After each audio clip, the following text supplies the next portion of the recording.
B24 yang insya Allah dimudahkan oleh Allah masuk ke surganya kelak karena sama-sama kita menuntut pengetahuan, mencari jalan untuk menuntut ilmu, yang mana kata Rasulullah, man salaka tariqan yaltamisu fihi ilman sahalallahu bihi tariqan ilal jannah. Siapa saja mencari jalan untuk menuntut ilmu, maka endingnya kata Rasulullah, sahalallah, Allah akan mudahkan baginya jalan untuk menuju ke surganya kelak. Mudah-mudahan kita semua yang ada di sini dimudahkan oleh Allah untuk mendapatkan atau menuju ke surganya kelak. Amin ya rabbal alamin.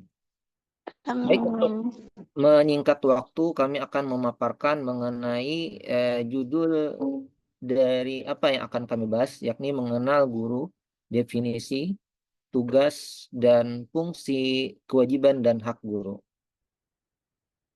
Yang pertama, terlebih dahulu pendahuluan. Guru itu merupakan profesi yang mana profesinya tersebut memiliki peran yang sangat penting dalam dunia pendidikan. Seorang guru itu tidak hanya bertugas untuk menyampaikan ilmu pengetahuan saja, tetapi juga membentuk karakter dan keterampilan generasi penerus bangsa. Pendidikan yang berkualitas sangat bergantung pada kualitas guru dalam mendidik, membimbing, dan mengarahkan siswa agar menjadi individu yang berkualitas. Oleh karenanya, pemahaman yang mendalam mengenai peran guru dalam pendidikan itu sangat penting. Guru tidak hanya berfungsi sebagai pengajar, tetapi juga sebagai pendidik, pembimbing, dan fasilitator dalam proses kegiatan belajar mengajar. Kemudian selanjutnya, definisi guru. Guru sebagaimana kita ketahui ialah seorang yang memiliki tugas utama dalam mendidik, mengajar, dan membimbing siswa agar mencapai tujuan pendidikan yang telah ditetapkan.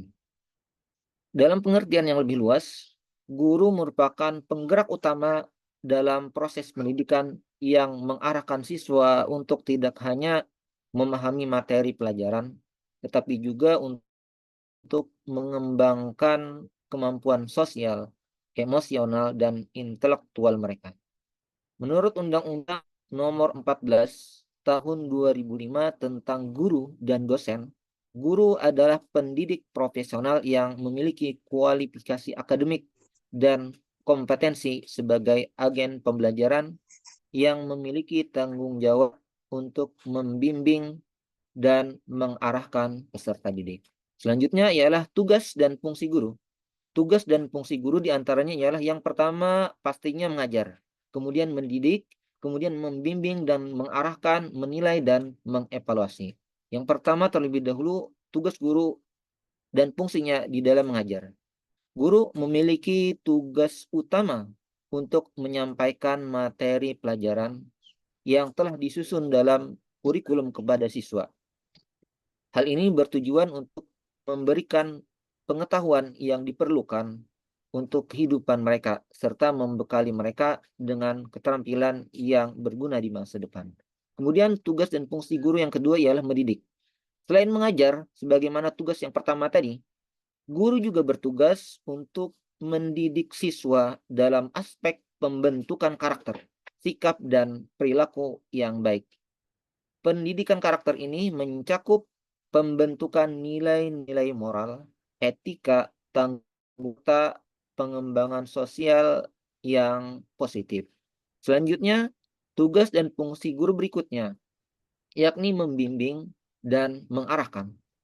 Guru juga memiliki fungsi sebagai pembimbing yang membantu siswa dalam mengatasi berbagai permasalahan akademis maupun pribadi. Dalam hal ini, guru membantu siswa dalam merencanakan dan mengevaluasi tujuan pendidikan serta perkembangan pribadi mereka. Kemudian, tugas dan fungsi berikutnya ialah menilai dan mengevaluasi. Tugas guru juga melibatkan penilaian dan evaluasi terhadap hasil belajar siswa. Penilaian ini tidak hanya terbatas pada ujian, tetapi juga mencakup penilaian terhadap perkembangan karakter, keterampilan sosial, dan kemampuan siswa dalam berbagai aspek kehidupan. Kemudian Selanjutnya kita berbicara mengenai kewajiban guru. Kewajiban guru yang pertama pastinya ialah mematuhi peraturan yang berlaku di lingkungan dia mengajar. Kemudian berikutnya ialah melaksanakan proses pembelajaran dengan sebaik-baiknya. Yang ketiga, mengembangkan kompetensi diri. Yang keempat, menjaga etika profesi.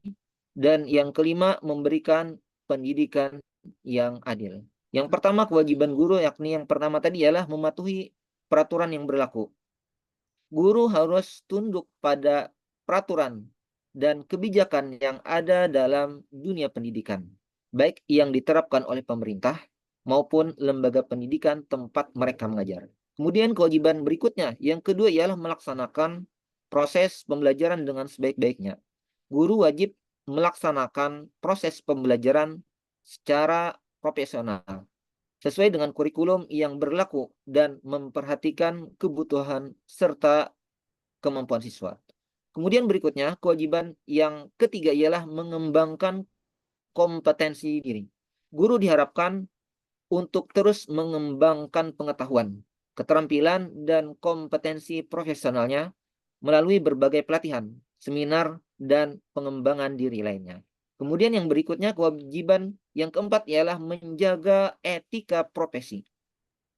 Guru harus menjaga profesionalisme dan etika dalam menjalankan tugasnya, baik di dalam maupun di luar kelas. Mereka di tauladan yang baik bagi siswa dan masyarakat. Kemudian kewajiban berikutnya bagi guru ialah memberikan pendidikan yang adil. Yakni guru wajib memberikan perlakuan yang adil dan tidak membeda-bedakan antara siswa satu dengan yang lainnya, serta menjaga kesejahteraan mental dan fisik siswa. Selanjutnya, hak guru. Hak guru diantaranya ialah hak atas penghargaan pengakuan. Kemudian hak berikutnya ialah hak atas gaji dan tunjangan.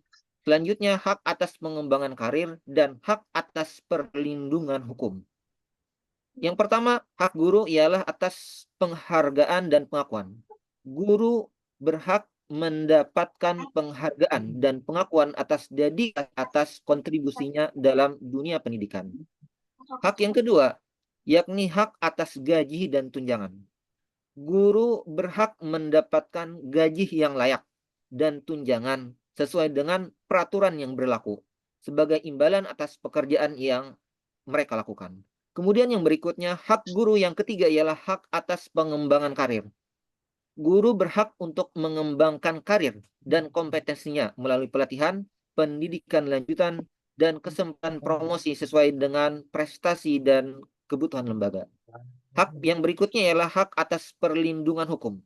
Dalam melaksanakan tugasnya, guru berhak mendapatkan perlindungan hukum jika terjadi masalah atau konflik yang berkaitan dengan profesinya. Selanjutnya, yang terakhir ialah simpulan. Guru memegang peranan yang sangat penting dalam dunia pendidikan. Mereka tidak hanya berfungsi sebagai pengajar, tetapi juga sebagai pendidik, pembimbing, dan fasilitator yang memiliki tanggung jawab untuk membentuk generasi masa depan yang berkualitas. Dalam menjalankan tugasnya, guru memiliki kewajiban untuk mematuhi peraturan, mengembangkan kompetensi diri, serta memberikan pembelajaran yang adil dan berkualitas. Di sisi lain, guru juga memiliki hak yang harus dihormati, seperti hak atas pengakuan, penghargaan, gaji yang layak, dan perlindungan hukum. Dan dengan memahami peran, tugas, kewajiban, dan hak guru, diharapkan guru dapat menjalankan profesinya dengan penuh dedikasi dan tanggung jawab, serta menciptakan lingkungan pendidikan yang kondusif untuk kemajuan bangsa. Mungkin itu paparan kami dari kelompok yang ketujuh mengenai judul yang ditentukan kepada kami mengenal guru, definisi, tugas, dan fungsi, kewajiban, dan hak guru. Itu saja dari paparan kami kembalikan ke moderator. Assalamualaikum warahmatullahi wabarakatuh. Waalaikumsalam warahmatullahi wabarakatuh. Baik, terima kasih banyak atas paparannya Pak Muklis. Ya, alhamdulillah sangat jelas mungkin. Barangkali dari teman-teman ada pertanyaan atau saran. Silahkan. Assalamualaikum warahmatullahi wabarakatuh. Waalaikumsalam warahmatullahi wabarakatuh. Saya ingin bertanya kepada rekan-rekan semua. Sebelumnya maaf karena pertanyaan saya sangat sensitif. Bagaimana tanggapan dan juga upaya pencegahan terhadap adanya oknum guru yang melakukan pelecehan terhadap muridnya, di mana saat ini sangat sering terjadi, baik itu di sekolah umum atau Islam, bahkan di pesantren ataupun pengajian. Dan hal ini nyata adanya. Terima kasih. Assalamualaikum warahmatullahi wabarakatuh. Waalaikumsalam warahmatullahi wabarakatuh. Maaf, kita sampai jam berapa ya? Sampai jam. Jadi biar apa? Yang bertanya itu kami tampung dulu berapa, nanti kami jawab. Seperti itu. Mungkin sementara 3 pertanyaan dulu ya. Kami tampung 3 pertanyaan, silakan teman-teman yang lainnya barangkali.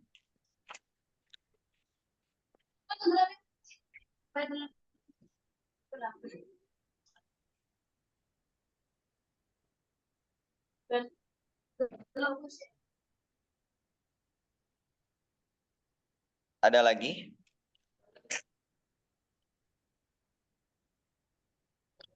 Mungkin sambil berjalan bisa dijawab, Pak Muklis. Tadi bagaimana tanggapan guru yang melecehkan muridnya? Yang ini mungkin sudah merebah ya di lembaga-lembaga ya. Kemarin terakhir di apa? Pondok pesantren ya, hampir mungkin 40 orang cabuli gitu. Ya. Itu di daerah apa itu teh? Itu mungkin bagaimana Pak Muklis? Itu mungkin berapa saya akan jawab juga. Baik, terima kasih atas tanggapan dan responnya. Ada apa yang ditanyakan oleh Ibu Ine tadi, Ine Tianingsih ya, mengenai yang saya tangkap tadi terkait mengenai guru yang ada oknum, mohon maaf, oknum guru Ya. yang melakukan pelecehan, yang mana marak ya, yang sering-sering ini mungkin, dan solusi alternatifnya bagaimana ketika menghadapi hal tersebut ketika terjadi di lingkungan pendidikan. Baik, untuk menjawab hal tersebut, terlebih dahulu, ketika kita berada di lingkungan pendidikan, pastinya ada peraturan. Baik itu peraturan kepada guru maupun kepada siswa terkait. Ketika berbicara pelecehan, yang pertama, pelecehan tersebut kita lihat pelecehan misalkan tindakan yang namanya ke arah perempuan. Mohon maaf, biasanya siswa di SMK mengajar di lingkungan yang mana siswinya di sana sudah dewasa semua. Tentunya peraturan harus lebih ketat kepada siswa-siswi terkait, khususnya siswi perempuan ya. Yang pertama mungkin peraturan agar tidak sampai terjadi yang namanya pelecehan seksual atau hal yang sejenisnya. Peraturan tersebut jangan sampai siswi tadi membawa hal-hal yang mana mengundang kepada yang akan muncul tadi. Dalam hal tadi ialah hal pelecehan seksual. Jangan sampai membawa bedak atau hal yang tidak ada kaitannya dengan pembelajaran. Kemudian berikutnya, selain peraturan kepada siswa, peraturan berikutnya harus yang dikuatkan kembali ialah peraturan kepada guru. Peraturan kepada guru ada batasannya. Jangan sampai karena saking dekatnya itu apa ya, yang kita dengar ada kasus yang baru ini kan, seorang guru di daerah tertentu sedang berhubungan seksual, mohon maaf saya sebutkan yang demikian ya, dengan seorang anak yang mana anak tersebut ialah anak dalam keadaan dia yatim piatu. Mungkin itu rekan-rekan sekalian pada sudah tahu informasi hal demikian. Yang pertama saya rasa tadi peraturan kepada guru terkait, peraturan bagaimana agar eh, tidak sampai terjadi hal demikian. Peraturannya misalkan kepada yang beda jenis, guru laki-laki dan siswa siswi ya harus menjaga kedekatan yang tidak wajar. Tidak boleh hal-hal yang mengundang kepada yang ke arah seksual tadi. Selain ke siswinya juga tadi peraturannya tadi tentunya ke guru juga. Kemudian berikutnya selain peraturan, yang kedua perlunya pengawasan. Pengawasan ketika ada hal yang dilihat itu kemungkinan besar mereka melakukan pacaran.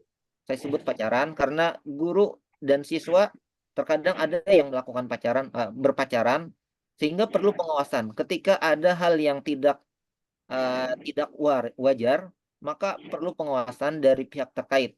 Dalam hal ini pihak yang berperan, misalnya wakil kepala bagian kesiswaan. Kemudian di sana bisa untuk melakukan investigasi ada apa. Nah, sehingga bisa dicari alternatif, bahkan di apa ya dipanggil kalau hal yang tidak wajar tersebut terjadi antara guru dengan siswa. Jadi poinnya yang pertama perlunya peraturan yang lebih dikencangkan kembali. Yang kedua perlunya pengawasan. Mungkin itu saya rasa ketika ada hal-hal yang akan terjadi ke arah pelecehan seksual, ada oknum guru, maka perlu dua hal tadi. Satu, peraturan, baik itu kepada siswa dan kepada guru. Yang kedua, perlunya ada pengawasan. Mungkin itu, moderator. Boleh ditambahkan kawan di kelompok yang ketujuh terkait masalah yang diutarakan Ibu Ina tadi. Mungkin tambahan dari saya ya. Ini menarik, maksudnya ada beberapa oknum guru yang memang melecehkan beberapa murid. Tadi di salah satu disinggung itu pesantren. Itu saya menarik pesantren. Jadi ada beberapa pesantren oknum, oke, oknum lah kita sebut. Itu yang melecehkan santri-santrinya. Ya kalau di lingkungan guru mungkin kita lebih terstruktur ya. Itu adanya kepala sekolah, wakur dan ke bawahnya. Itu bisa saling mengingatkan atau saling mengawasi tadi kata Pak Muklis. Tapi kan kalau di pesantren, contoh kiainya, apakah pengurusnya berani untuk menghadap kiainya? Nah itu kan, nah, masalahnya bukan seperti itu. Artinya mungkin lebih ini saja orang tuanya atau zaman sekarang jangan apa, gimana ya? Jadi kalau bahasa Sunda mah tong padu tering gitu. Jadi jangan semerta-merta, oh ini pesantrennya besar, kita masukkan ke situ. Tapi kita lihat kualitas dan keilmuan dan kealiman gurunya. Terus mungkin lebih ke apa ya? Susah diungkapkan ya. Ini problema sih, problema masyarakat. Ya, ya lebih kepala desa atau institusi pemerintah itu lebih mengawasi apakah pesantren itu sudah dilegalitaskan pesantrennya, sudah teruji. Mungkin itu saja sih. Itu bagaimana? Bismillahirrahmanirrahim. Pak Miftah boleh menambahkan sedikit? Ya, Pak, silakan. Kalau menurut saya pribadi itu tadi kan masalah apa tadi itu moral ya. Kalau menurut pendapat saya sepertinya itu lebih ditekankan ke pendekatan moral dulu deh Pak. Maksudnya moralnya seorang guru itu apa ya dilatih dulu, dibenahi dulu gitu loh. Karena apa ya, kalau sudah melakukan tindakan asusila seperti itu kan bersangkut paut dengan moral ya. Jadi yang pertama yang harus diperbaiki ya moral. Moralnya dulu diperbaiki. Nah, baru ke yang lain-lainnya. Kalau menurut saya sih, Pak. Ya, terima kasih. Ya, tapi gini kan Bu, untuk moral ya, Itu kan moral itu kan bisa dibuat-buat. Artinya kan untuk sikap itu kan kita di depan seperti ini, mungkin dari pakaian bisa jubah atau apa, tapi kan aslinya seperti itulah. Itu oknum ya, oknum. Nah, mungkin lebih hati-hati atau hati-hatinya ke orang tua santri atau siswa itu lebih hati-hati memasukkan anaknya ke lembaga, suatu lembaga. Apakah lembaganya memang sudah legal secara apa sih? Secara itulah legal secara apa sih? Secara legalitas apa terus sudah teruji belum? Ya, gurunya, ya tempatnya dan lain-lainnya. Itu mungkin. Jadi lebih waspada saja orang tuanya.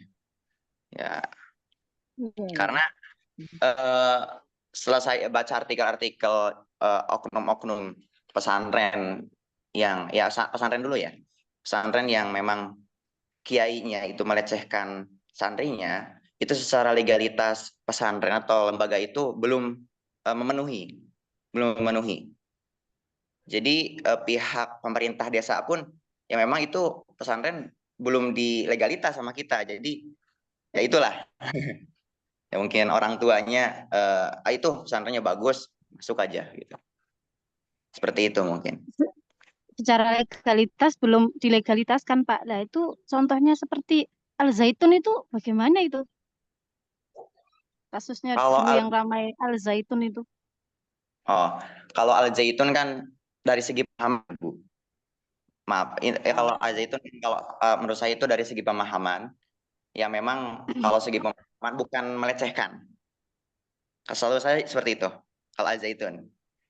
Oh Ya, ya.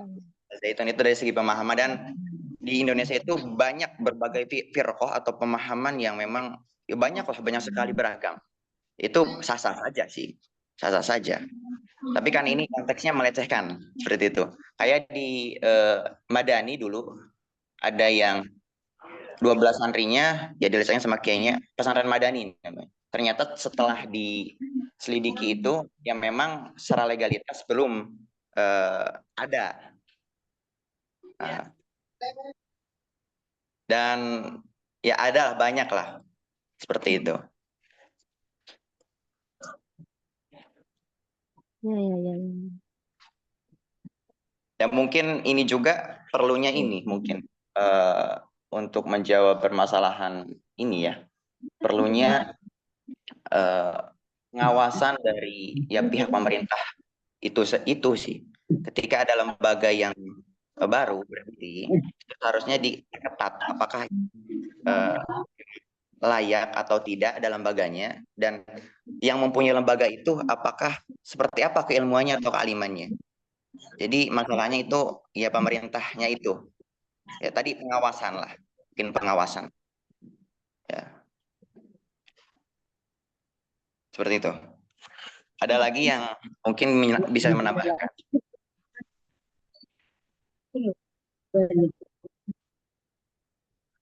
Kalau saya ingin bertanya, Pak. Oh ya. Nanti mohon apa Ibu? Ini Bu Ina gimana jawabannya? Oke, terima kasih atas kalau dari Pak ya perhatian dan kalau dari Pak Miftah orang tua yang ikut andil pemilihan lembaga yang anaknya di dan juga ada pengawasan dari pemerintah. Kalau Bu Sargini adanya pendekatan moral. Oke, di sini saya ada pencerahan, jadi terima kasih. Dan juga tambahan Bu, mungkin dari sekian juta guru di Indonesia itu hanya segelintir orang, mungkin 10 lah. Jadi hanya 0,000% lah gitu. Yang seperti itu. Nah, hanya panen masyarakat yang membesarkan bahwasanya guru sekarang lah itu banyak melecehkan, guru sekarang seperti itu. Mungkin itulah yang membuat itu di situ. Mau hujan. Guru yang baik. Cepetan. Umum saja. Tapi kan ini juga menjadi apa ya bahan Indonesia, baik yang formal ataupun yang non formal, juga nanti ke depannya atau guru juga kan anak, jadi mereka juga anaknya aman gitu. Nah, mungkin dengan adanya diskusi ini bisa menjadi pencerahan bagi kita semua untuk mengingat secara pribadi ataupun ada upaya pencegahan, karena kita juga kan di sini dari berbagai lembaga ya, mungkin itu juga bisa diterapkan kepada sekolah-sekolahnya gitu. Ya. Ya, alhamdulillah tadi penjawabannya bisa dijawab ya. Silakan, tadi ada yang bertanya lagi. Iya Pak, mohon maaf saya ingin bertanya.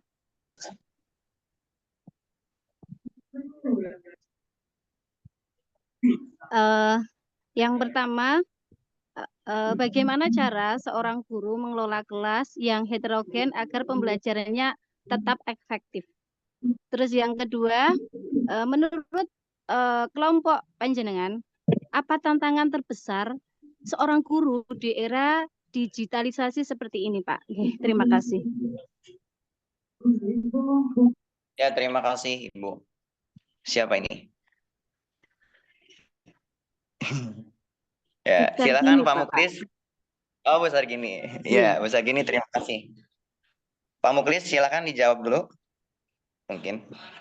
Tadi yang pertama, bagaimana seorang guru untuk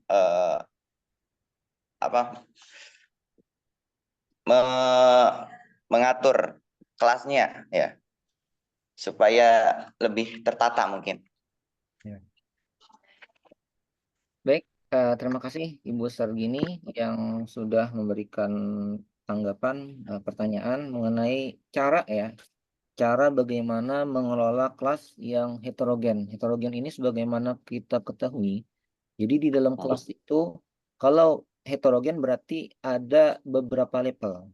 Mungkin ada low level, ada yang standar level, ada yang high level. Jadi bervariasi di dalam kelas tersebut. Bagaimana caranya mengelola kelas tersebut, kata Ibu Sargini tadi. Nah, tentunya ini kembali ke guru yang bersangkutan ketika kita berbicara bagaimana caranya. Yang pastinya bagaimana cara untuk mengelola bervariasi tadi, khususnya ketika mengajar. Karena kan tugas dan fungsi guru itu yang pertama ialah mengajar, kemudian mendidik, berikutnya ialah membimbing dan mengarahkan, menilai dan mengevaluasi. Kalau kita berbicara mengenai mengajar, karena kan tugas dan fungsi guru yang pertama itu ialah mengajar, guru itu memiliki tugas menyampaikan materi pelajaran yang telah disusun dalam kurikulum ke siswa, mau kurikulum apapun. Ketika heterogen pastinya akan berbeda sistemnya dengan siswa yang sama satu kelas. Ya, ada satu kelas yang dikumpulkan khusus siswa yang high level saja, yang grade-nya yang siswa terpilih saja.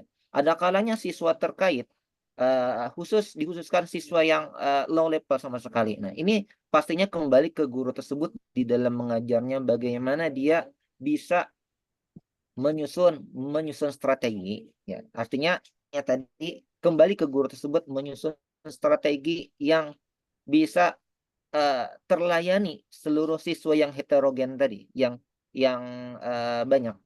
Saya pernah mengajar ketika hal heterogen tersebut ada tim teaching, ya tim teaching ketika di sekolah terkait, ya. Nah, tapi itu akan jadi masalah ketika gurunya yang masuk hanya dalam satu lokal itu satu kelas. Ketika heterogen di sekolah tersebut saya pernah mengajar, jadi karena tim teaching, jadi ada guru yang mengajar ke siswa yang standar, ada guru yang mengajar ke siswa yang berkebutuhan khusus.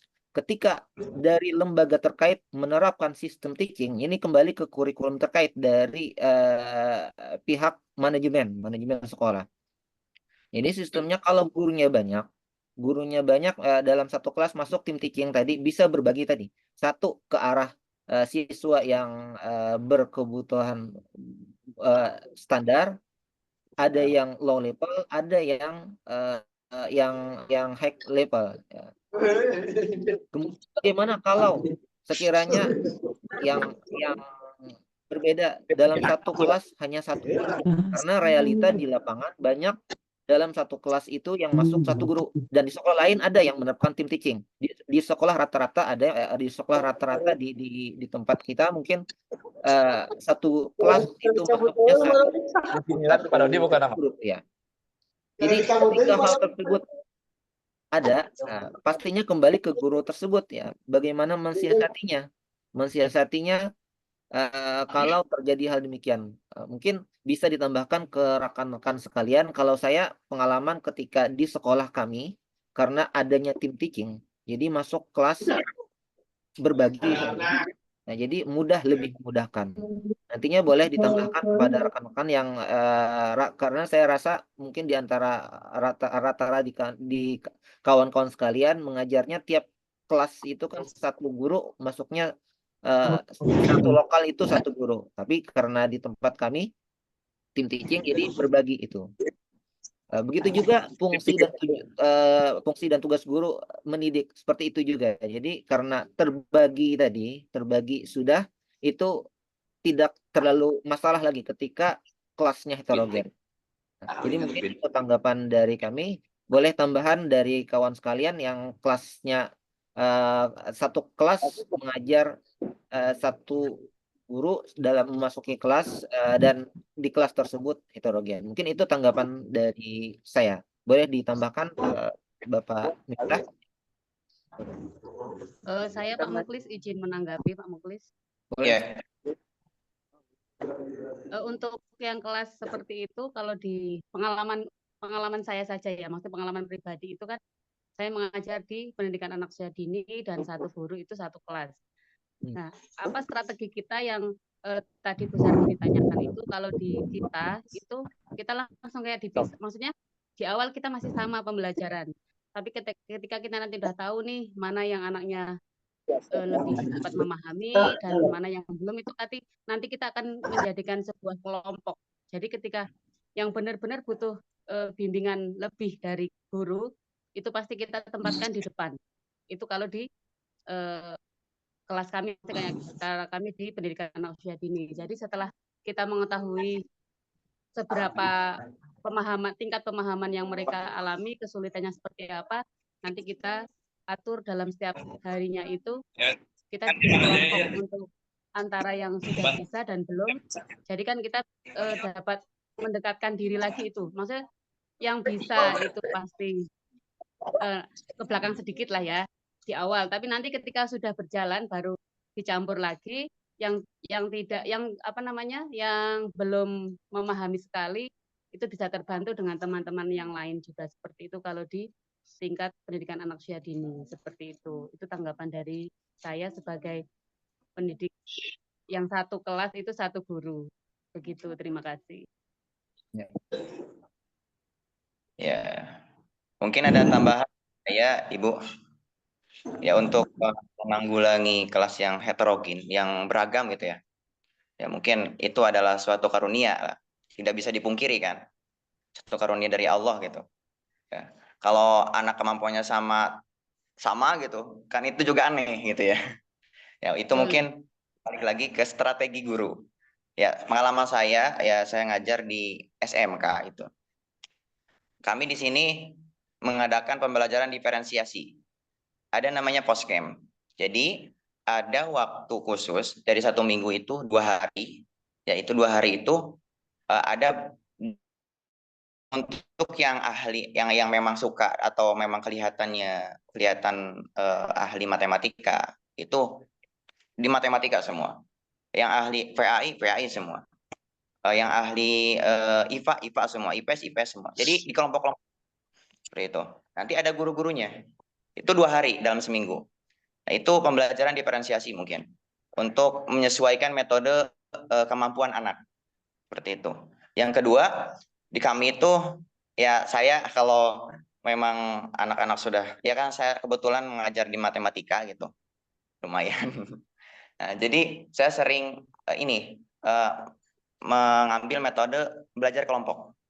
Karena kalau kelompok itu kan saling melengkapi. Ketika ada anak yang memang kesusahan di situ, mungkin bisa dibantu oleh anak yang bisa. Dan itu memang secara pemahaman sedikit lambat lah. Tapi kan ya sedikit-sedikit insya Allah menjadi bukit. Strategi kedua. Dan yang terakhir itu saya selalu mungkin ini metode pendekatan lah. Secara pribadi pendekatan. Jadi ada anak yang memang susah ya. Saya coba ajak apakah dia mau belajar tambahan. Karena memang di sini di kami ya, di saya itu semuanya santri di sini tuh. Dan yang ngajar santri, yang belajar santri gitu. Ya. Jadi ya saya dekati bahwasanya kalau Mangga kalau mau belajar tambahan bisa ada waktu luang di malam karena memang satu tempat. Mungkin seperti itu. Jadi yang pertama pembelajaran diferensiasi, ya. Yang kedua pembelajaran kelompok, dan yang ketiga mulai pendekatan. Seperti itu.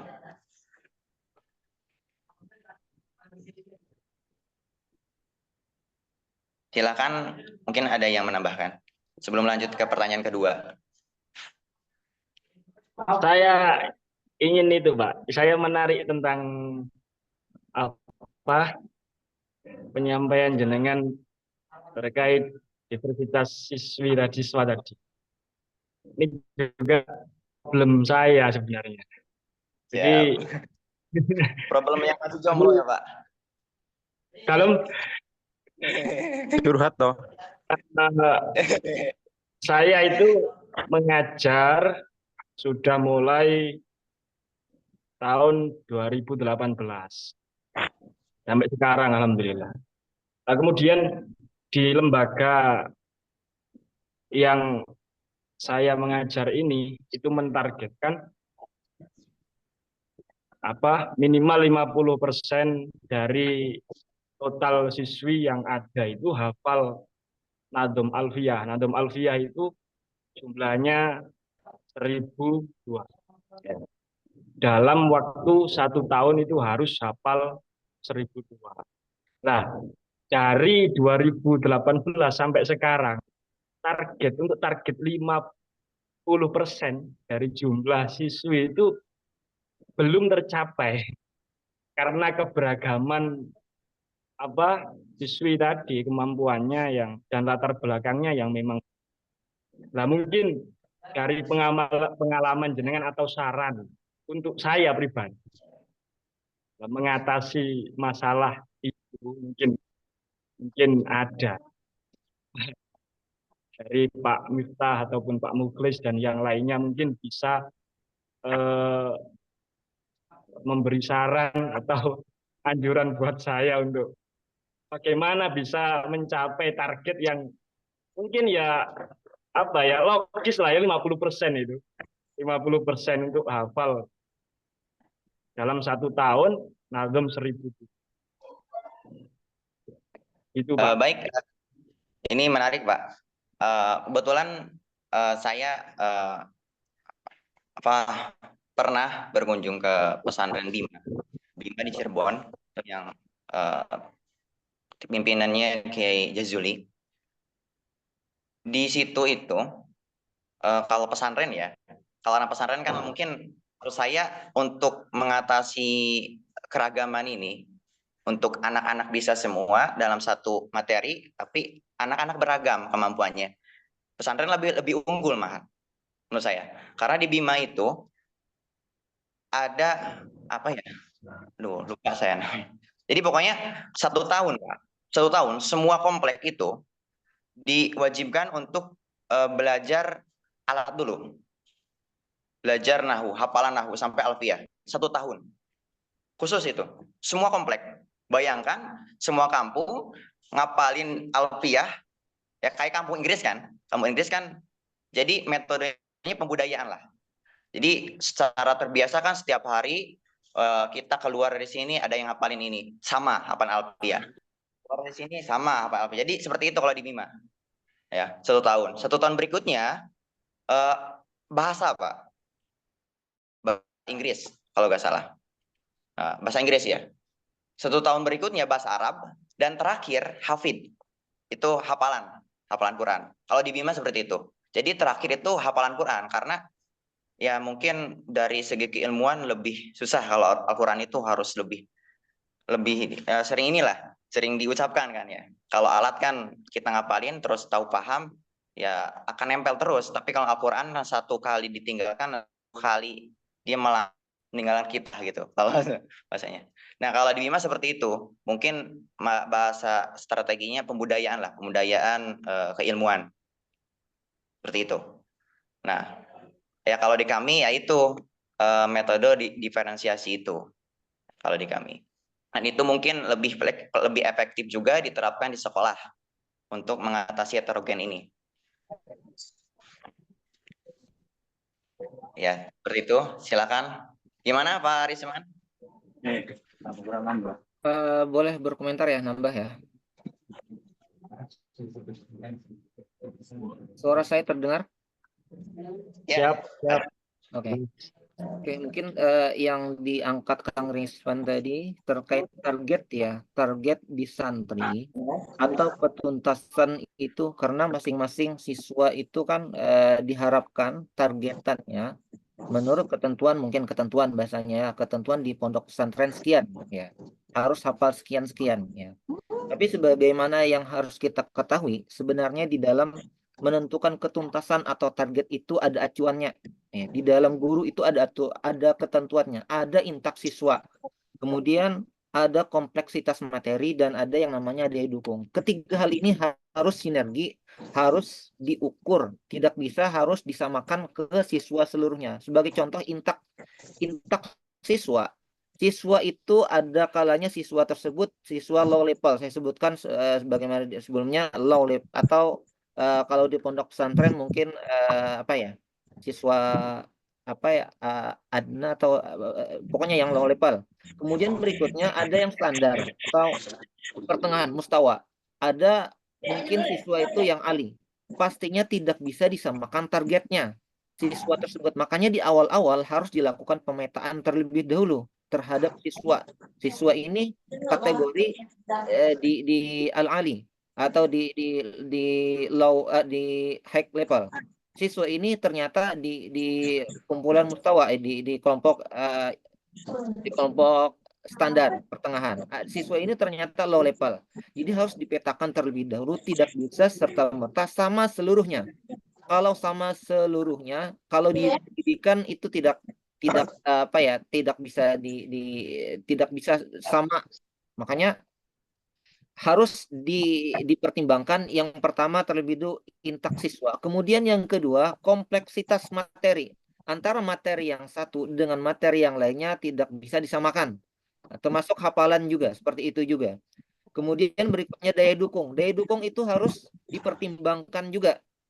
Jangan sampai kita menginginkan hal yang targetannya di atas dari rata-rata kemampuan daya dukung kita. Itu harus dipertimbangkan. Daya dukung di pondok pesantren, di lembaga pendidikan itu harus dipertimbangkan juga. Daya dukung, kemudian dipertimbangkan kompleksitas materi. Kemudian dipertimbangkan kembali juga intak siswa. Tidak bisa disamakan seluruhnya. Artinya siswa mungkin yang di atas bisa targetannya lebih.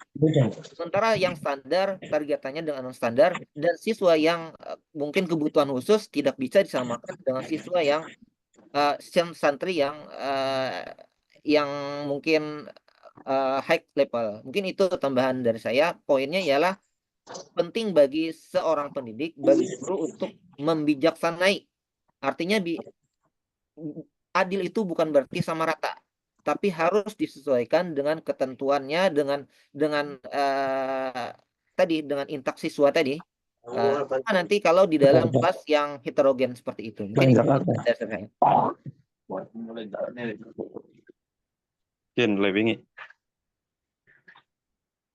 Ya, gimana Terima Pak kasih Risman? Pak Mukhlis. Ya, terima kasih. Ya, kita lanjut ya, biar mempersingkat waktu.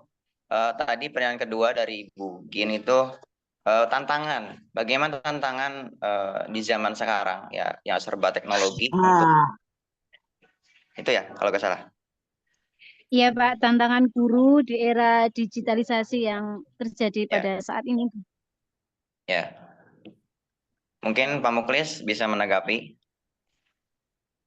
Baik, terkait tantangan ya, ketika berbicara era digital, pastinya ada sisi positif, ada sisi negatif ketika berbicara hal yang demikian itu. Tentunya tidak lepas tantangan yang ada di era digital tersebut. Nah, tantangannya pastinya kita ketahui bagaimana budaya siswa-siswi terkait itu mudah mungkin mencontoh budaya luar yang belum tentu itu sesuai dengan budaya kita.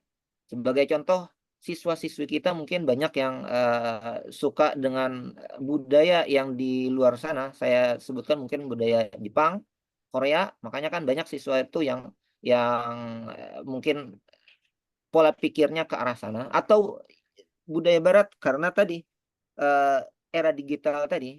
Ada kalanya karena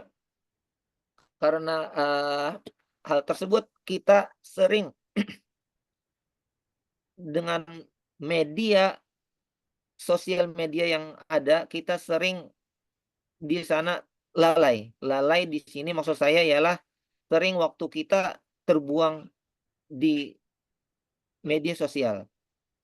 Hendaknya ketika hal tersebut terjadi, kita harus yang namanya mengontrol diri kita pribadi, ya. Jangan sampai kita yang dikontrol, kita yang mengontrol terkait media sosial. Jangan sampai kita terperdaya, jangan sampai kita yang dihabiskan waktu, tapi kita yang menggunakannya.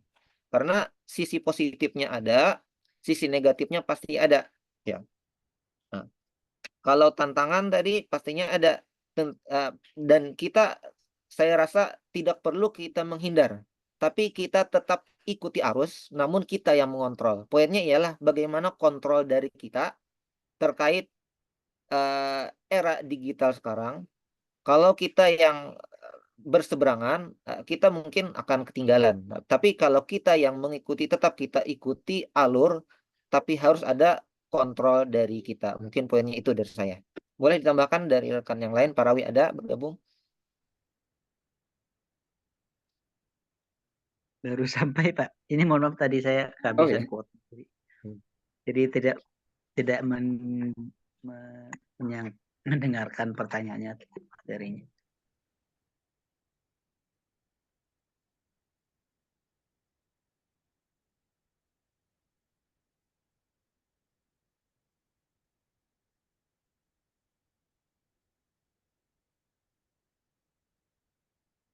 Oke, bagaimana Ibu Sargini tanggapannya?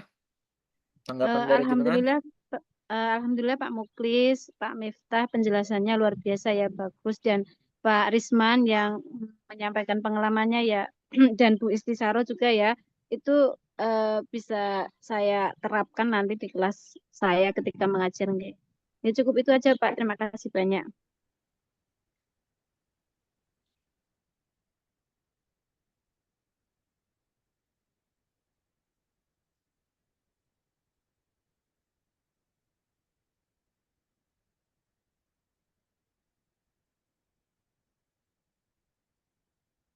Baik, bagaimana Kang Miftah? Kang Miftahnya ada?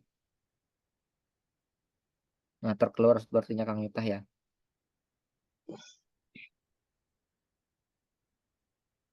Ada Kang Miftahnya? Tidak ada ya. Mungkin saya ambil alih ya.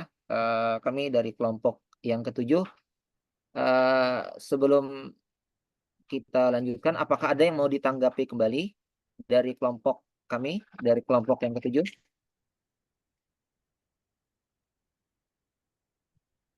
Ada tanggapan atau cukup? Asep? Bertanya Mulis ya. Boleh satu lagi Kang, silakan. Ya. Daripada nggak ada yang menanggapi lagi Pak ya. Ya, silakan. Saya ingin bertanya tentang pengalaman para teman-teman semua sebagai guru. Bagaimana mengembalikan fokus para murid yang sudah buyar biasanya kalau udah agak lama jam pembelajaran. Nah, trik apa saja yang diterapkan oleh kita sebagai guru kembali membuat mereka para murid-murid kita menjadi fokus lagi untuk mengikuti pembelajaran. Itu saja mungkin, Pak. Assalamualaikum warahmatullahi wabarakatuh. Ya, terima kasih Kang Asep sudah memberikan tanggapannya. Jadi poinnya yang ingin Kang Asep tanyakan tadi, bagaimana caranya kita mengembalikan fokus belajar ya, fokus belajar dari siswa. Jadi boleh Kang Rawi tanggapannya bagaimana mengembalikan fokus belajar siswa agar bisa fresh kembali terkait mata pelajaran yang ada. Bismillahirrahmanirrahim. Terima kasih Pak Asep sudah melemparkan pertanyaan. Ini memang ini sering sekali terjadi di kelas saya pun, kadang kan saya masuk di kelas 2 KMI dan kelas 3. Itu sering sekali saya masuk itu di jam-jam siang lah, yang ngantuk-ngantuknya itu ya, belum zuhur. Pas itu biasa banyak santri ada yang ngantuk gitu. Ya. Jadi caranya itu kita, kalau saya sendiri begini, kita adakan apa tuh namanya sih? Ice break, apa ice breaking ya? Ice breaking, ice Ya, ice breaking. breaking. Nah, itu bagus sekali, sangat efektif Pak Asep. Jadi untuk mengusir rasa kantuk dan mengembalikan fokus para siswa atau para santri, jadi setelah capek belajar, itu kita kasih ice breaking. Itu insya Allah setelah selesai biasanya langsung tegar kembali dan fokus mereka langsung balik lagi itu Pak Asep. Ngopi. Bukan ngopi Pak Asep. Jadi kalau gini, kita bisa cari materi-materi ice breaking itu di TikTok atau di di Instagram, itu banyak sekali tuh. Ada konten-konten yang menyuguhkan ice breaking. Ketika saya praktekkan ternyata sangat efektif untuk mengusir kantuk para santri atau para siswa dan mengembalikan fokus mereka, begitu Pak Asep, kurang lebih seperti itu. Ya, mungkin saya tambahkan terkait apa yang ditanyakan oleh Kang Asep tadi. Nah, betul apa yang disampaikan oleh Kang Rawi. Perlunya yang namanya ice breaking tadi. Ya, jadi kan itu sebagai refresh siswa tadi. Mungkin tambahan dari saya, selain ice breaking, perlunya ada variasi di dalam pengajaran. Ketika KBM berlangsung, perlu ada variasi. Karena kan di dalam KBM itu kita ketahui ada 3 hal. Yang pertama, kegiatan pendahuluan. Kemudian setelah kegiatan pendahuluan ialah kegiatan inti dan kegiatan penutup. Biasanya siswa itu yang agak buyar ketika kegiatan inti. Makanya perlu bagi seorang guru harus tahu metode-metode dalam pembelajaran. Kalau kegiatan awal atau kegiatan pendahuluan, oke, mungkin 5 menit awal itu tidak buyar. Tapi ketika kegiatan inti, perlu teknik-teknik metode pembelajaran agar siswa ini aktif. Artinya bukan hanya si guru saja aktif, perlu metode di dalam pembelajaran yang dikuasai oleh guru tersebut selain ice breaking. Jadi kan bagaimana mengaktifkan siswa agar dia tidak buyar, agar dia tidak bisa fokus kembali selain ice breaking. Tentunya ketika siswa diaktifkan, mereka pastinya akan fokus, mereka akan tidak mudah ngantuk ketika mereka itu diaktifkan. Kemudian berikutnya, penting bagi kita juga harus kita tentukan tujuan pembelajaran yang jelas itu. Jadi ketika membuat IPK itu kan di dalam IPK siswa setelah kegiatan belajar mengajar, siswa itu dapat apa? Harus kita tentukan. Misalkan siswa dapat memahami atau siswa dapat menerapkan materinya apa dengan baik misalkan. Jadi kan pastikan tujuan dalam rencana, kalau dulu kan RPP, rencana pembelajaran, perencana RPP, rencana pelaksanaan pembelajaran. Kalau sekarang modul, jadi pastikan tujuan yang ada itu jelas sehingga mudah dipahami siswa. Kemudian penting ketika agak buyar, setidaknya kita yang namanya adanya feedback, umpan balik ke siswa tersebut, atau kita tanya atau kita ajak tadi seperti di awal tadi, bagaimana kita dorong, kita motivasi siswa tadi supaya dia aktif. Sehingga kalau siswa aktif pastinya akan terhindar dari yang namanya ngantuk tadi. Ya. Kemudian perlu juga kita lakukan kita kelola dinamika kelas yang tepat, mungkin nantinya kita bagi kelompok atau seperti apa. Jadi mungkin itu tambahan dari saya selain ice breaking, karena memang ice breaking itu wajib dilakukan ketika siswa tersebut dalam keadaan ngantuk atau seperti apa. Mungkin itu ya. Boleh tanggapan dari Kang Asep gimana? Apa yang dipaparkan oleh rekan-rekan semuanya. Terima kasih banyak. Jadi tambahan pengetahuan. Dan mohon maaf saya tidak bisa mengikuti dengan full perkuliahan ini karena saya tidak ada rapat koordinasi, maaf ya. Saya open dulu panggil. Terima kasih Pak Muhlis. Terima kasih banyak. Baik, bagaimana rekan-rekan sekalian?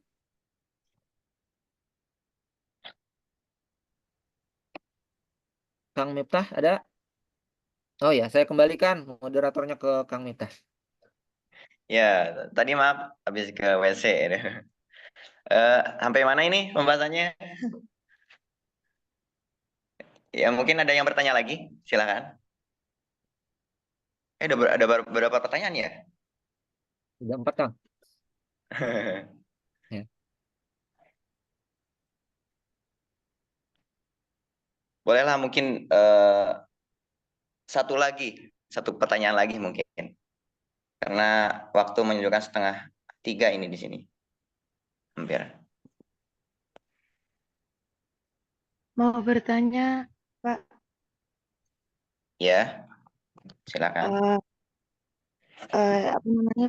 Itu kan kalau peran guru atau fungsi guru itu kan juga termasuk ke mental anak. Nah, bagaimana kita itu menjaga mental anak seumpama dalam satu kelas itu ada yang heterogen atau dia lebih ke seumpama mau di SLB dia terlalu pintar, tapi kalau di sekolah umum dia belum bisa untuk mengikuti gitu. Kan otomatis anak tersebut dengan anak yang lain kan berbeda. Nah, kadang itu ada yang namanya kayak iri-irian antar siswa gitu loh. Itu bagaimana kita menanggapi atau menangani mental anak yang sekiranya kayak Mary atau iri sama anak yang kita kita luar biasakan itu atau kita anggap kita beri penanganan khusus begitu.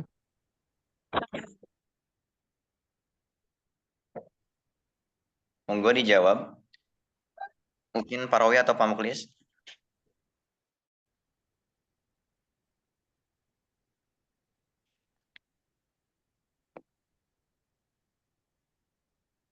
Mohon maaf, ora fokus. Capek ya, Pak.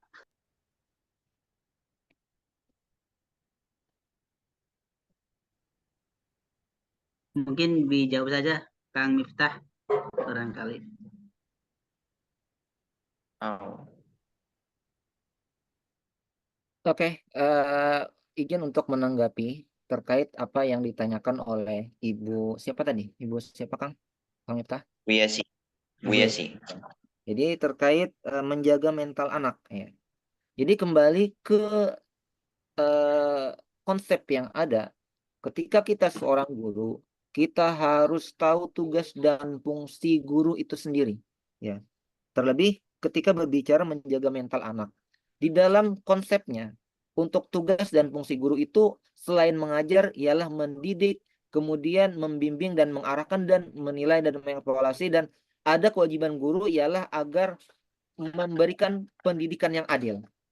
Artinya, penting bagi seorang guru itu memberikan perlakuan yang adil itu harus ya. Artinya tidak bisa membeda-bedakan antara siswa yang satu dengan yang lainnya. Termasuk tadi yang berkebutuhan khusus sekalipun. Artinya penting bagi guru, kembali ke guru terkait untuk memberikan perlakuan yang adil, pendidikan yang adil. Artinya sebagai seorang guru tadi kan harus pastinya selain memberikan pengajaran, mendidik, penting juga bagi guru kewajibannya ialah memberikan pendidikan yang adil tersebut. Ya, itu saja mungkin tanggapan dari kami. Mungkin boleh ditambahkan dari rekan yang lain kalau ada pengalaman dari rekan sekalian. Ya, bisa menambahkan ini tentang mental anak kerja. Jadi salah satu untuk menjaga mental anak-anak didik itu dengan tidak sering menyalahkan perbuatan mereka yang sebenarnya memang salah. Kadang-kadang sering menyalahkan perbuatan para anak murid itu bisa menurunkan mental anak-anak didik. Itu saja sebenarnya tambahannya dari saya. Mungkin tambahan dari saya. Tadi terkait mental ya. Tadi konteksnya kan merasa tidak adil, jadi iri gitu. Ini tuh iri itu kan termasuk mental yang negatif, ya, emosi yang negatif mungkin. Nah, jadi balik lagi tadi mungkin fungsi dan peran guru sebagai mana yang dijelaskan oleh Pak Muklis. Nah, juga tadi kalau menurut saya kalau Pak Rowi menyebutkan apa, jangan sering-sering menyalahkan kesalahan anak yang memang salah. Mungkin untuk saya pribadi ya itu kurang setuju. Jadi mungkin tadi di awal banyak guru yang melecehkan murid. Juga sekarang banyak murid yang melecehkan apa yang melecehkan bukan secara seksual ya, maaf. Jadi secara apa ya, tidak beradab lah kepada guru banyak sekarang. Nah, itu mungkin perlu perhatian juga. Jadi sekarang banyak kan kasus-kasus murid yang melawan gurunya, ya mungkin seperti dibantah oleh gurunya, dididik oleh gurunya, dilaporkan ke polisi kayak kasus-kasus guru Supriyani gitu ya sekarang yang lagi rame. Nah, kalau kita tidak menegakkan bahwasannya yang salah, itu menurut saya kurang tepat. Harusnya metode apa yang harus kita lakukan untuk menghukum atau menyalahkan dia agar dia merasa salah, apa maksudnya agar dia mengakui kesalahannya dan tidak mengulangi kembali, gitu. Kalau di sini, kalau di saya, tentunya ada berbagai tahap, ya. Jadi kita ada berbagai tahap ketika memang kesalahannya lumrah saja, ya kenakalan remaja yang kayak mungkin telat waktu duha, sebelum sekolah duha, telat waktu masuk duha atau memang di kelas berisik gitu. Mungkin dengan teguran atau di sini push up atau apalah gitu. Ya ringan. Tapi ketika kesalahannya memang dia merokok kan itu sangat berat ya. Ya. Ya apa? Perlu ini juga perlu disampaikan bahwasanya kamu itu salah gitu. Jangan seperti ini gitu. Dan ya tujuannya agar dikurangi. Tentunya ini apa memunculkan ya mental yang emosional. Tapi itu ya, manusiawi. Selagi kita memang berniat baik ya tidak apalah kalau menurut saya. Ya, meskipun nanti anaknya menimbulkan emosional yang negatif ataupun iri tadi lah. Seperti itu. Menurut saya seperti itu.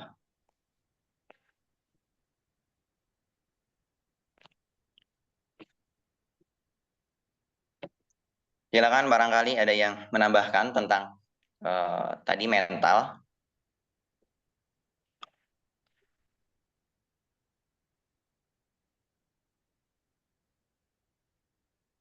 Ingin menanggapi lagi Kang Miftah.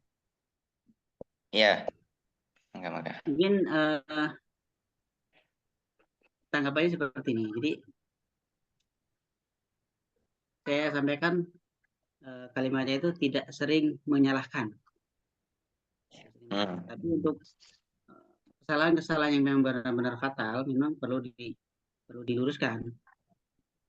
Tapi untuk kesalahan-kesalahan yang sepertinya tidak terlalu fatal, cukup diarahkan. Tidak, yang saya pelajari dulu seperti ini. Jadi ketika Nabi Muhammad pernah punya ulam atau hamba saya, itu kalau tidak salah Zaid bin Harisah ya.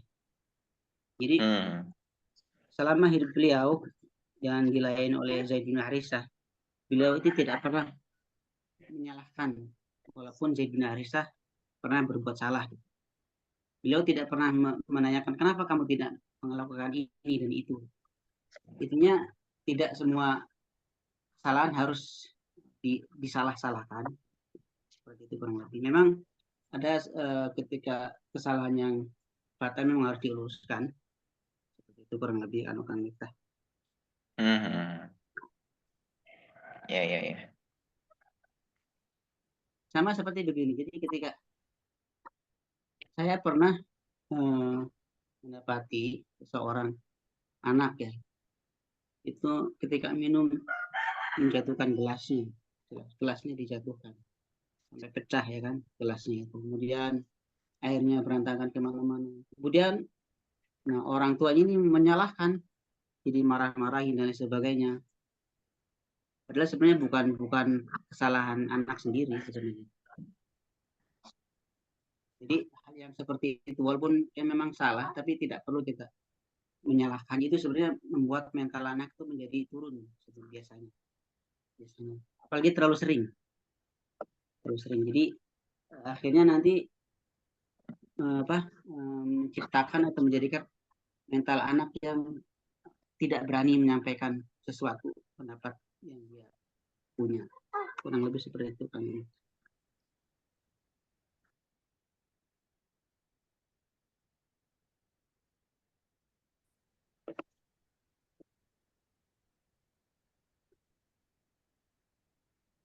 Ya.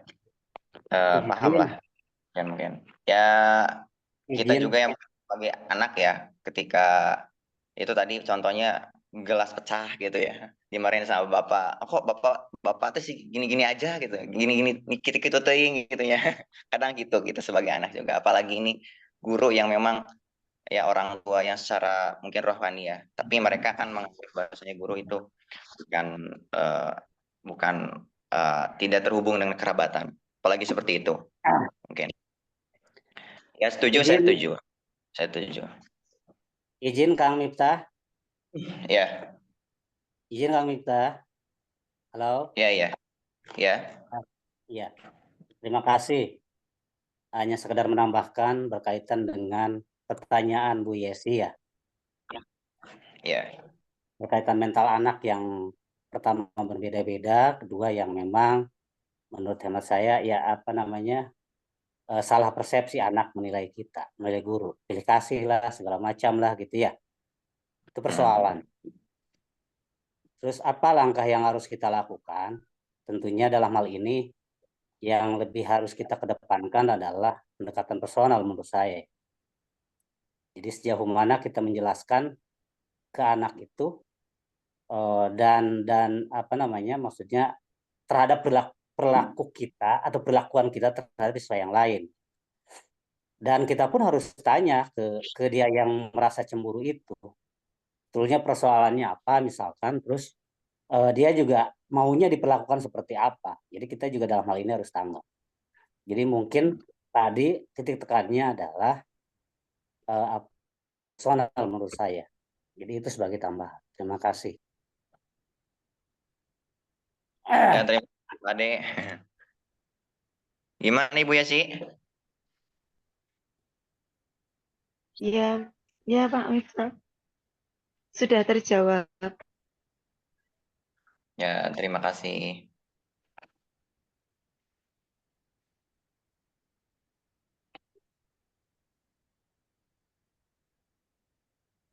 Ya, mungkin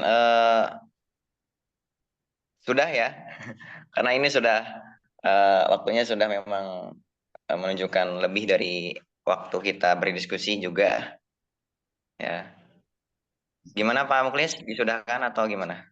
Oke, ya. Kalau tidak ada tanggapan dari kawan yang lain, boleh kita tutup saja.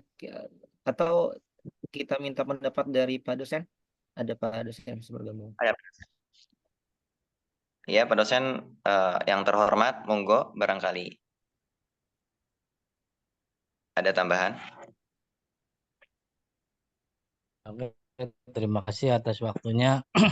Assalamualaikum warahmatullahi wabarakatuh. Waalaikumsalam. Ya, sebelumnya mungkin barangkali suaranya putus-putus ya karena kondisi koneksinya mungkin kurang baik gitu. Menanggapi setelah kita melaksanakan diskusi barusan ya, diskusi yang sangat sangat lumayan ya, dalam artian sudah sangat bagus pembahasan dan pertanyaan dari sudah juga bagus. Mungkin Bapak akan menambahkan sedikit ya. Dalam proses pembelajaran seorang guru itu ya, bisa dikatakan seorang guru itu ya harus mempunyai kompetensi ya. Kompetensi seorang guru. Dalam pendidikan itu ada 4 kompetensi yang harus dimiliki oleh seorang guru. Yang kompetensi kepribadian atau personal ya, per orang. Artinya kompetensi yang harus dimiliki oleh pribadian. Ya, salah satunya yaitu moral atau akhlak. Jadi seorang guru itu ya yang pertama ya moralnya itu ya, akhlaknya itu ya harus sesuai dengan artian yang dikatakan seorang guru itu kalau bahasa kita kan guru, digugu dan ditiru ya. bahasa ada istilah guru.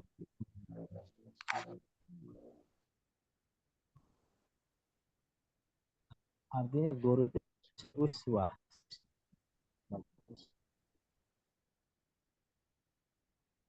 Ya, makanya karena sesuatu ya moral baik. Yang baik seorang guru mengenai bagaimana proses pembelajaran ya. Dan yang perlu diingat ya, ketika guru itu mengajar dalam proses pembelajaran, yang tadi di diskusi sudah disinggung bahwa misalnya siswa yang heterogen, kunci dalam artian sesuatu yang harus dilakukan seorang adalah bagaimana pelajaran itu diikuti oleh semua murid. Itu artinya apa?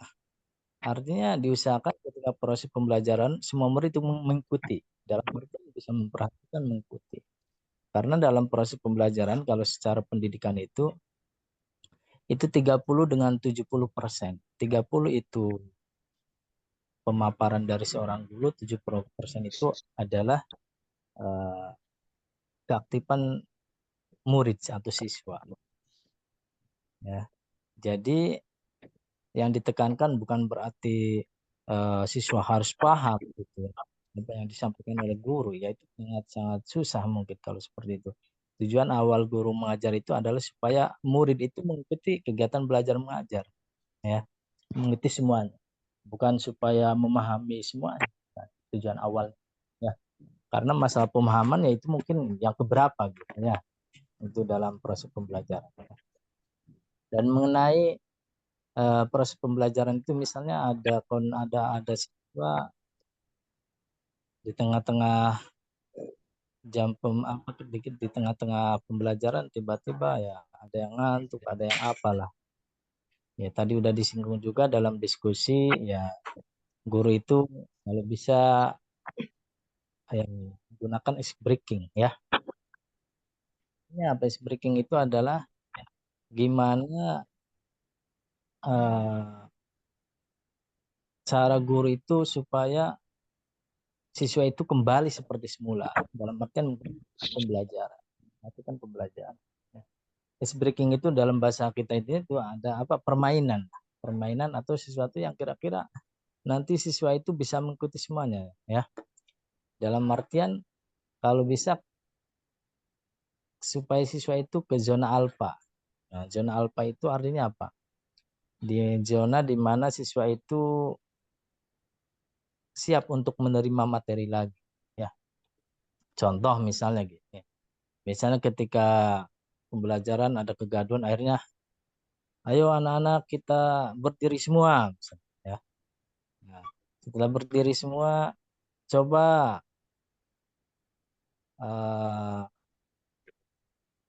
tangan kalian letakkan di pundak teman depan. Setelah itu pijat-pijat atau gimana yang kira-kira siswa itu dia itu happy, ya, artinya gembira dengan permainan itu. Karena ya ciri-ciri ya menurut ahli pendidikan itu ciri-ciri orang yang dia itu otaknya kembali ke zona alfa itu adalah tertawa atau senang. Nah, ketika sudah zona alfa berarti siswa sudah siap untuk menerima materi lagi. Ya, macam-macam breakingnya ya bisa dicari sendiri, kreatif sendiri ya. Tadi bisa udah dijelaskan juga di diskusi, bisa cari di internet ya apalah ya. Itu banyak ya. Artinya jenis permainan atau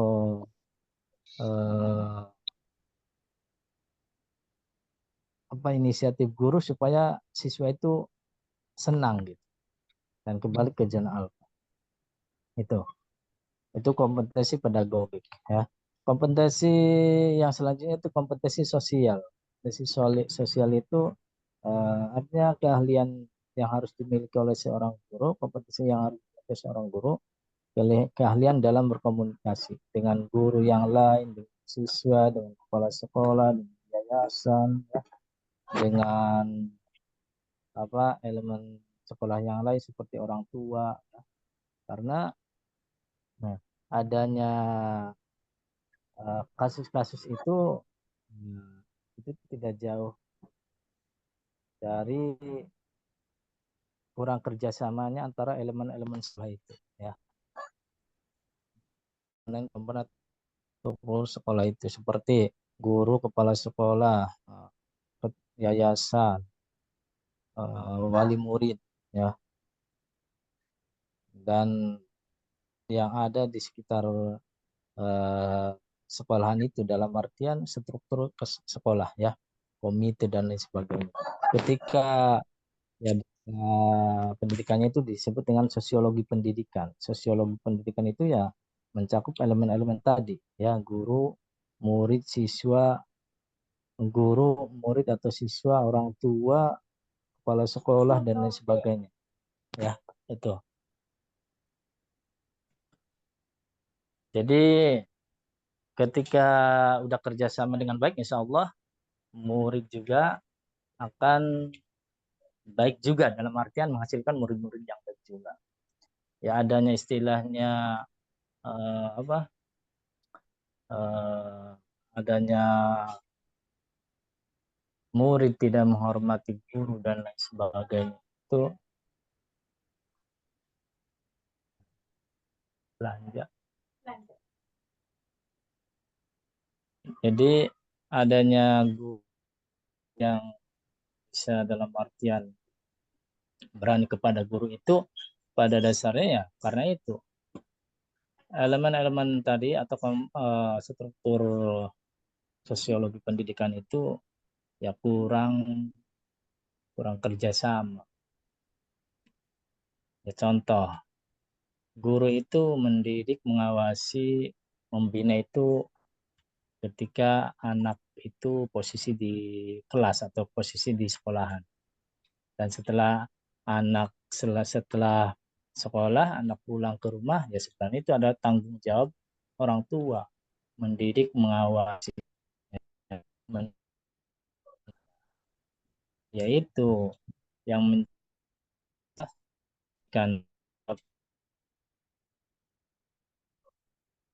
sehingga anaknya itu ya ketika sekolah ya karena pengawasan pendidikan orang tua yang kurang, ketika sekolah mungkin akan berbeda dengan anak yang di rumahnya itu dididik, dibina, diawasi. Makanya ada murid atau siswa yang berani kepada guru ya karena faktor itu. Faktor kurangnya kerjasama antara orang tua dan guru ya. Dan dari faktor-faktor yang lain juga ada pengaruh kemajuan teknologi dan lain sebagainya ya. Jadi mungkin itu aja ya dari Bapak mengenai materi yang sekarang. Untuk waktu ya karena udah dan mungkin ada waktu lagi nanti di pertemuan ke depan yaitu diskusi di Damel mungkin ya, di diskusi Damel dan Zoom-nya berarti 1 kali lagi ya Zoom-nya itu ya.